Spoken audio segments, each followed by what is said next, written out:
j'ai appris que cette audition était à sa demande et non pas à la demande du juge d'instruction, car M. Daval souhaitait faire un certain nombre de révélations.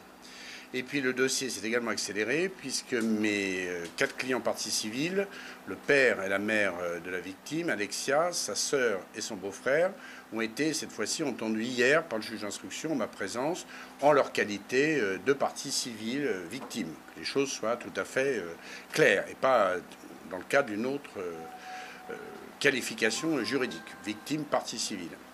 Il ressort de tout ça. Alors, vous savez également que je suis tenu au secret d'instruction le plus absolu, mais il se trouve que les médias sont très bien informés. Moi, à titre personnel, ça ne me choque pas dans un État démocratique, même si ça choque un certain nombre d'autres personnes. À chacun sa vision de l'information dans un pays libre. Il se trouve que M. Daval a fait de nouvelles déclarations dont vous vous êtes fait très largement l'écho à partir d'hier. Alors, moi, ma première réflexion sur le sujet, c'est que M. Daval, qui est M. Jonathan Daval aujourd'hui?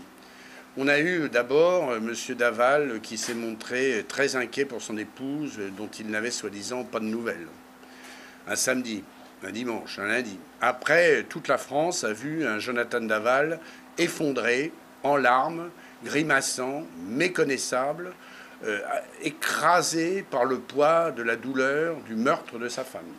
Et tout le pays a pleuré sur l'épaule de Jonathan Daval. Et puis ensuite, grande surprise, lors de son interpellation et de son placement en garde à vue, et à l'issue du 2e jour de garde à vue, la France a vu avec stupeur un Jonathan Daval qui, somme toute, s'accusait du meurtre de sa femme. Sans donner de détails très probants d'ailleurs, de manière assez molle, mais qui concluait quand même, à l'issue de sa garde à vue, qu'il était l'auteur du meurtre d'Alexia. Et puis ce même Jonathan Daval a été entendu par le juge d'instruction une première fois et il a confirmé être l'auteur du meurtre d'Alexia Daval et d'en être le seul auteur et n'a pas voulu entendre parler d'un quelconque complice. Et puis, on a maintenant un nouveau Jonathan Daval, nouvelle version. Alors là, c'est plus le mari inquiet, le veuf éploré, et puis le meurtrier d'Alexia. C'est un Jonathan Daval qui serait totalement étranger au fait de la cause, qui ne serait plus l'auteur du meurtre de sa femme, qui n'y aurait en rien participé, mais il y aurait cette fois-ci d'autres personnes qui seraient les responsables, avec des seuils de responsabilité pénale différents, du meurtre d'Alexia Daval.